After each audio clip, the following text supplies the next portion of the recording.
Willie, naalala ko eh. Kasi nag-guest ka dati sa Extra Extra. Yes. Ano ko doon eh. Yung tumalon Andrew E. yung tumalon si Ethel. Ethel Buba doon sa bungee jumping. Alam mo, nasa ABS kami, 7 yung show na yun. Lahat kami nanood, 1 linggo. 1 linggo nyo na stretch yung talon na yun. Pero nung tinitingnan namin yung ratings, hanep yung ratings. Alam mo ba kung anong storya nun? Hindi ko maalam. Pero The story is, kinuha ko ni Marge, siyang EP. I think nag-channel 2 rin si Marge. After. Kinuha niya ako, tapos Andrew E., Francine Prieto, saka si Michelle Baile. Yun.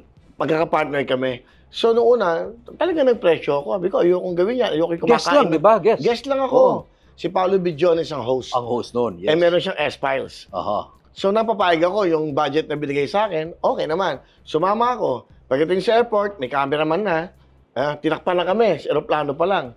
Eh, ginawa ko ng comedy from the start. Ang galing nun. Di ba? Kahit di ako naiihi ako. Ang galing nun. Sakit ng tiyan ko. Yung gumagawa ko ng paraan.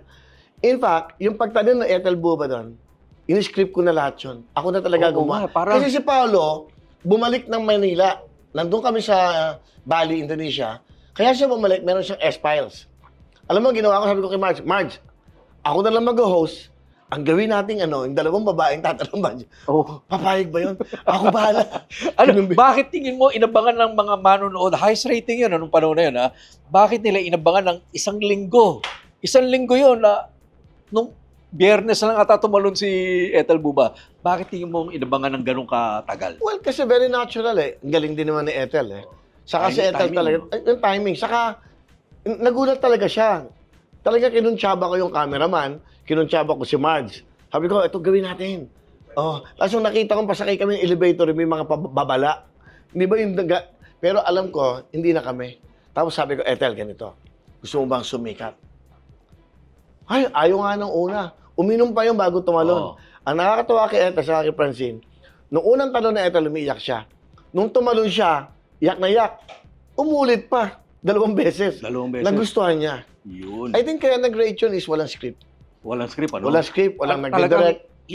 Yung timing, hawak mo. Kontrolado mo. After that, dumawag sa akin si Mr. Jake Maderaso. Yun na yun eh. Yun na yun. Walang yaka. Nag-uusapan ka dito. Bakit po? Taas ng rating mo, parang 57% yata yun. Oo, kalahati. Lampas kalahati. Sabi niya, grabe ka. Gusto papakausap ka daw ni Gabby ulit. Gusto ka daw pabalikin. Parang mga ganon. Yun. And then after that, nung kinausap ako ni Marge. Sabi ni Marge, meeting tayo. Kami dalawa ni Ethel, si Paolo Bidjones, saka isang famous na model yun eh. Pag naalala ko, Matagal na panahon na kasi lumipas. hindi, kasi nawala si Mariel, di ba? Nawala si Pamela, parang gano'n. Yun ang mga nangyari doon, naghanap sila ng co-host. And then after that, biglang tumawag na sa akin ng ABS. Yun na yun. Yun na yun. Pinili mo ABS no? Hindi kasi wala pa namang concrete na offer yung GMA noong time na yun. At ang unang mong lipat sa ABS, Current Affairs. Pagbalik. Sa grupo namin. Oo, tama. Diba? Willingly Yours. Willingly Yours. Yun. Alam niyo ba yung Willingly Yours? Yan yung unang nagpulubi ako. Yun. Yan yung unang-unang... Saka ito sabihin ko sa'yo, aminin niyo na, wala kayong pera, ako nag-abono. Yun. Tama.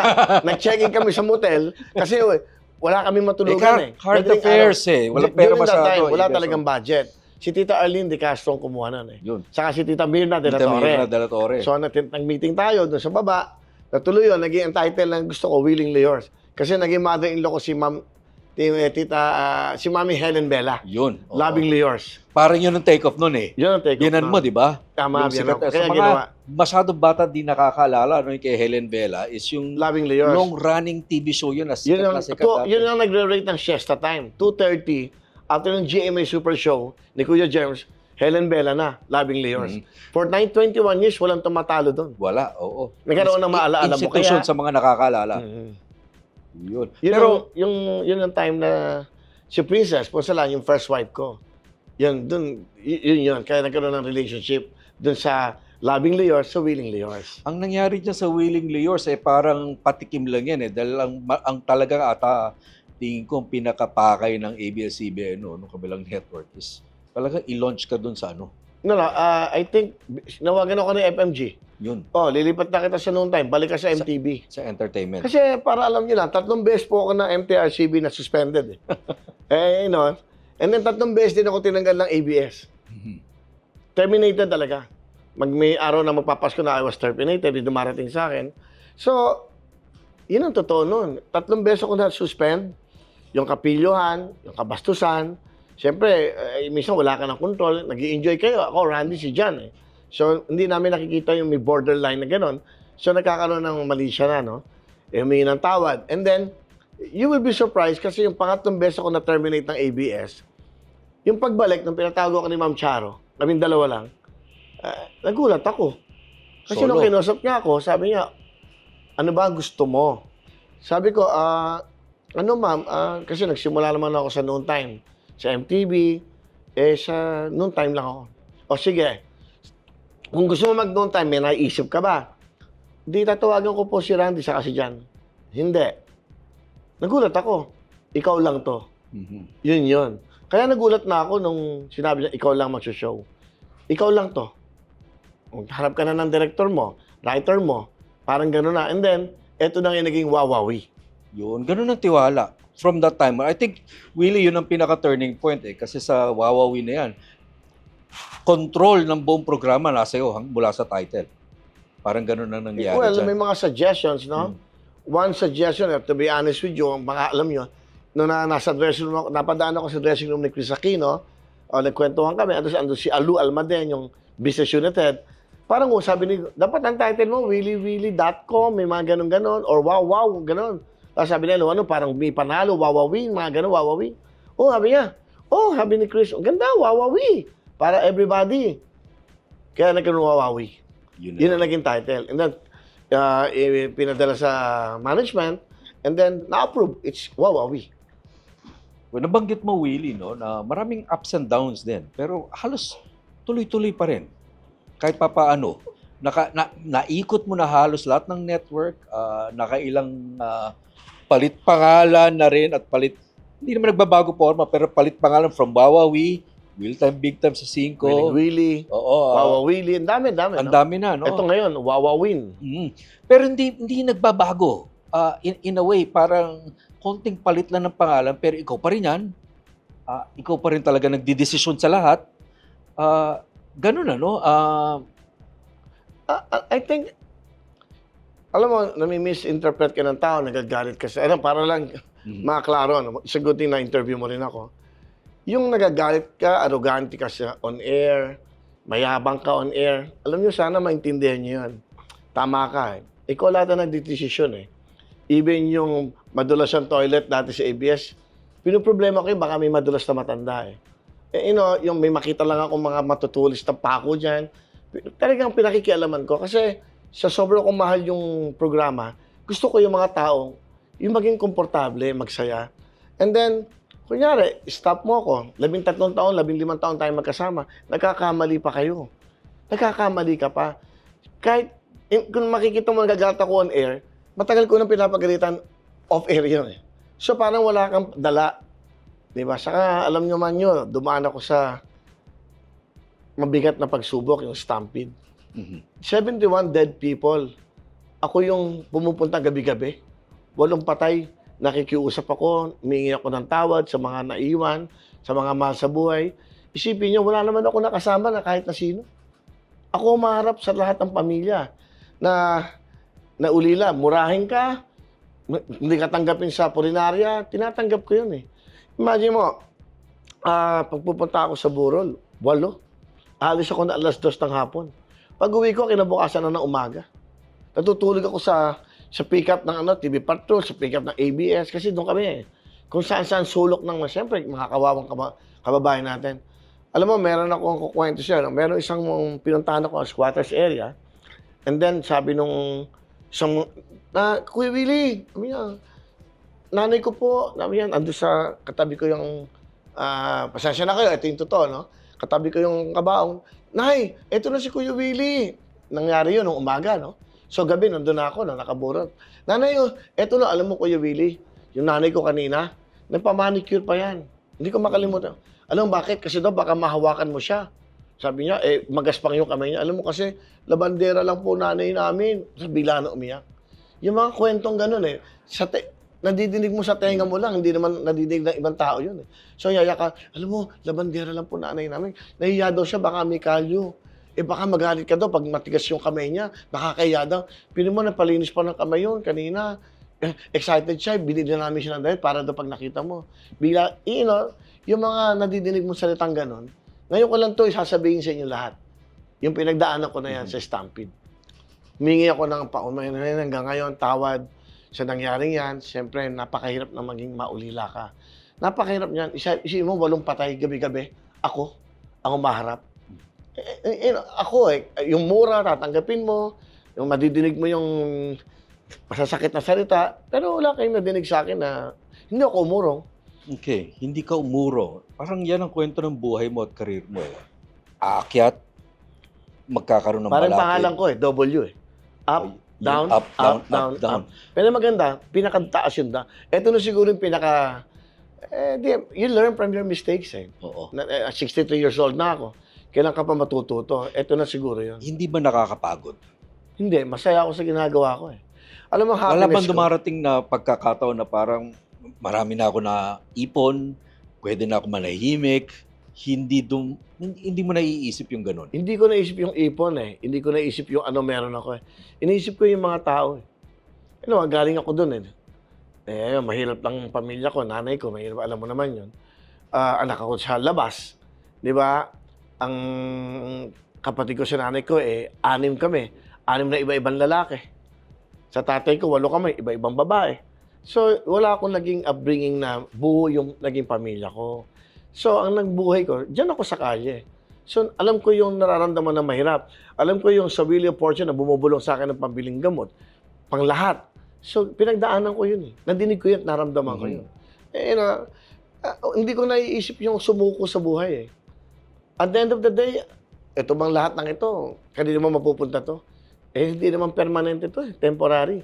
Pero yung, I think, ang gusto kong pinakamasarap na feeling, yung happiness Pag may nakikita akong pamilyang masaya, nakangiti, alam mo yung, iakapin mo yung isang matanda, akapin mo yung isang bata, pag uwi nun sa pamilya niya, Patrick, kinukwento na niya yun. Inakap ako ni PJ, inakap ako ni Nora Ono, inakap ako ni Willie Revillame. Yun kumbaga yun yung tinatanim mo sa bawat Pilipino Lalo kami namahal ng tao pag ginagawa mo yun. Alam mo, Willie, hindi yan ang unang beses sinabi mo yung mga ganyan na masaya ka pag nagpapasaya ka ng tao. Anong masasabi mo sa mga tao na yung mga ganyan linya showbiz? Dapat sincere ka Alam naman ng tao, and malalaman mo naman kung totoo sila sabi, hindi. Alam mo naman kung galing sa puso Siguro, Patrick, alam ng Diyos ko ano nilalaman ng puso mo Saka hindi ako natatakot kasi wala akong illegal na ginagawang business. Hindi illegal yung pinapasukan kong trabaho. So, wala akong maling gagawin. So, nag-iisip ako, alam mo, siyempre nagkakamali tayong lahat. Kaya nga nasabi ko sa iyo, yung mga akala nila, kaya ako suplado o arrogante. Hindi iniingatan ko yung programa na mahirap na magkamali. Nagkamali na kami dati. Pababayaan ko pa ba magkakamali na may mamamatay, may masasaktan? Masakit lahat yan kasi hindi nyo naintindihan yun kasi alam nyo, sa trabaho namin, sa inyo, sa lahat, sa industriya, pag hindi ka naman nagre-rate, natitiklop ang programa mo Hindi ba? Hindi ba? Kaya sasabihin nila, wala kang utang na sa istasyon. Hindi ganun yun. Pag hindi ka nag-rate, ang problema mo, maghanap ka ng panibago mong trabaho kasi definitely papalitan yung show mo Hindi alam ng tao na ang producer talagang naninigaw May patya. But in your case, dahil ikaw nga'y creative director ng sarili mo mga programa, so yung pressure, I guess, na sa'yo. Yun ang di naintindihan siguro ng tao. During the time ng Wawawi, pag medyo bumababa ratings mo, tatawagan ka na ng management, mag-isip kayo ng bagong gimmick, ano dapat mong gawin, bakit ganito? Nasa balikat mo lahat Di ba? Pag nagkamali ka ng binabasa, na hindi mo naman kasalanan, kunyari, merong report na, sa inyo lalo. Hindi ba? Mukha mo ang nakasaalang. Tapos ikaw ang makakasuhan. Ikaw yung pagkagalitan ng pamilya. Bakit mo sinabing ganito? Hindi naman totoo. Samantalang meron ka mga writers na minsan hindi nila na. Yun ang sinasabi ko hindi nila naintindihan. Kaya yung kino-comment lang, Hindi ko na naman pinapansin yun. Hindi naman nila naintindihan. Arrogante yan, mayabang yan, pinagagalitan ng staff. Kung 20 years na kitang kasama, nagkakamali ka pa, ibig sabihin, swerte ka, hindi kita tinatanggal. Hindi ka, di ba? Nandiyan ka pa rin dahil gusto ko yung pamilya mo, matulungan mo pa rin. Pero kung nagkakamali ka naman, yung video lang na magkakamali na ilang mo ng beses, maraming ganyan. May mga incident, magbubukas ako ng pera account. Pagbukas ko, may laman. Tapos, at mali pala yung nilagay na kulay. Yung mga ganon, may mga negligence yan ng staff eh. Willie, creative director, tapos on-cam ka pa, Yes. no? Pero I think more than that, you're like a businessman. So ikaw rin ang negosyante ka rin, 'di ba? Yung business ng programa mo, sa'yo rin 'yan. Magaling kang businessman, ganun ba 'yon? Tingin mo sarili mo magaling kang negosyante? You should manage yourself. Okay. I don't think kailangan ko ng manager. Kailangan ko ng lawyer para alam ko yung legalities. So, in a business side, kamukha yan, tuwing darating sa akin malaking pera, nasuswertein ako, blessing yan, binibili ko agad ng properties. Kamukha yung Will Tower Mall. Yung Will Tower na yan, 3 lupa yan na binili ko during the time of 2008. During the time na nagkakampanya si Senator Villar. Yun ang naging partnership namin. Tinayuan niya ako ng building. Pero ang investment ko doon, di ba, nabigyan niya ako ng 4 na penthouse, meron akong mga ibang plan, may mall. Pati yung kabilang lupa sa akin yon. So, maganda yung naging deal. And then, meron ako sa Tagaytay na property na halos 3 hektarya. Maganda yung naging resulta, nabili ng magandang presyo. Itong mga bagay na to, dapat ikaw magmamanage eh. Naiintindihan mo yan, yung negosyo, yung parte ng negosyo ng buhay, ng karir mo. Naiintindihan ko yung ginagawa ko. Dapat, katulad na, may babalik ang show ko. Meron ako may binili ako resort sa Puerto Galera. Inaayos ko ngayon, high-end resort. So, investment yun eh. So, kung may bibili na magandang presyo ulit, di okay lang, bibigay ko.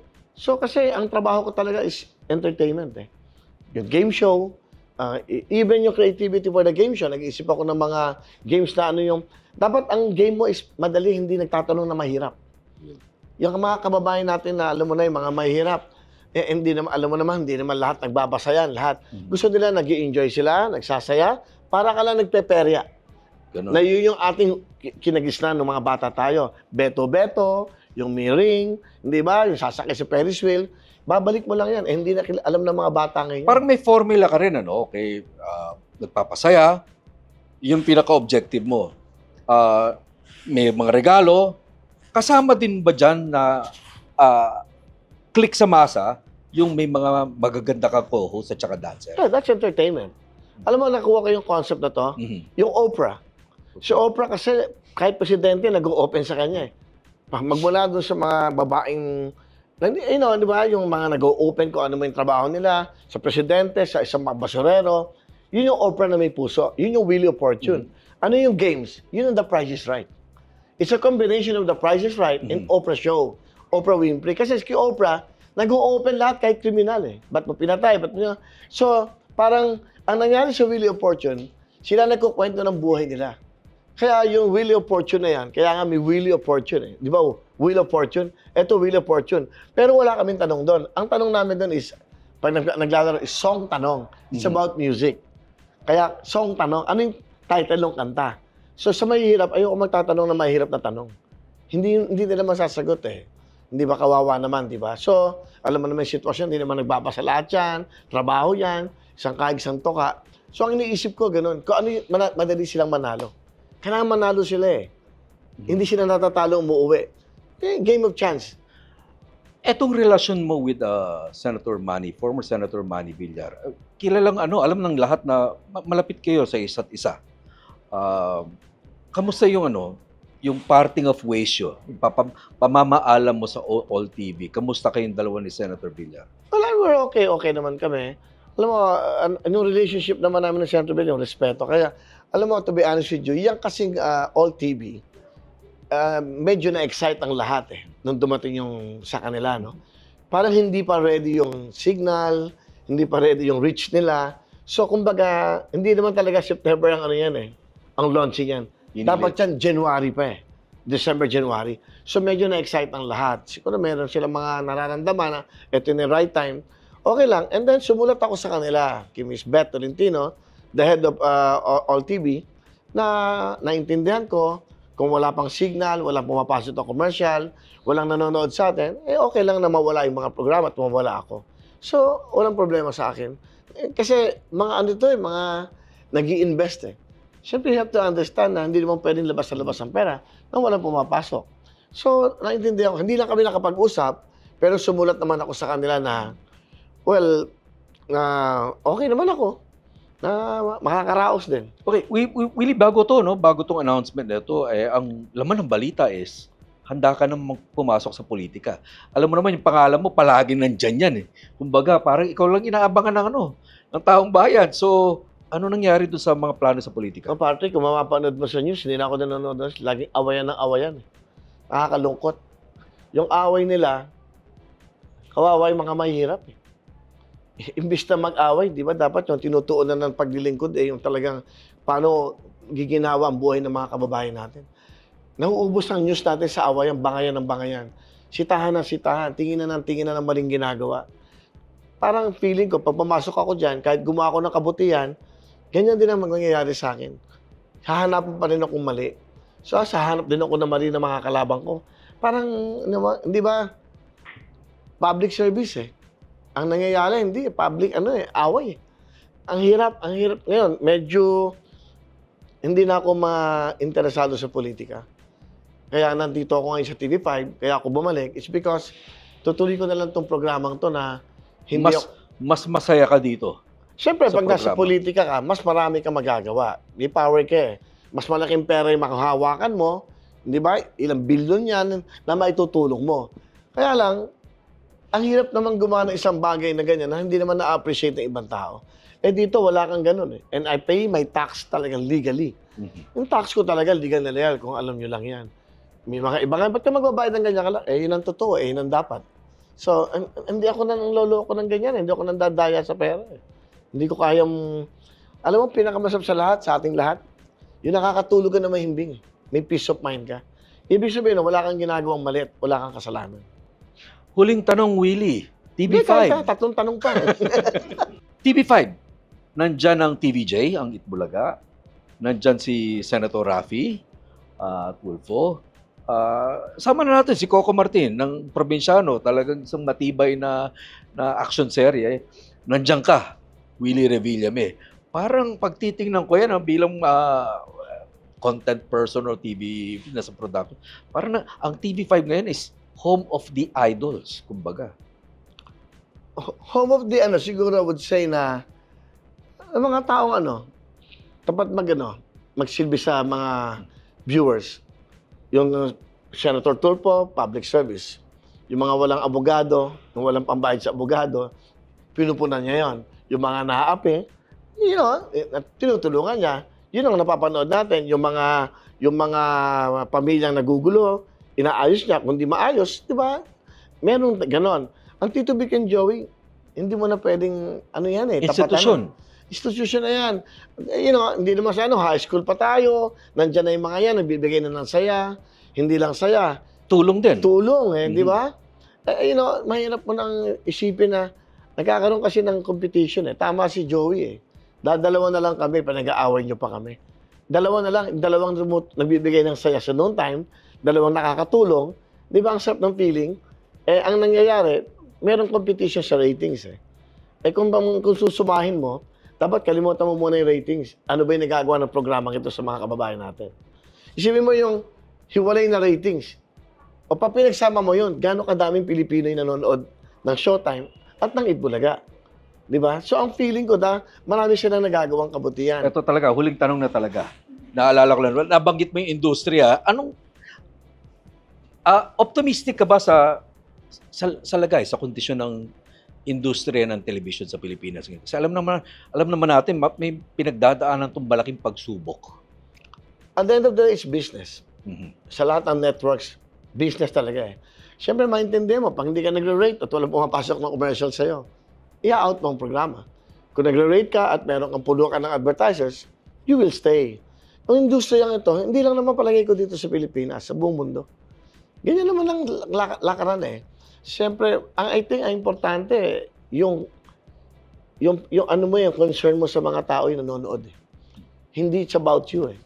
Hindi ikaw dapat ang bida sa programa eh.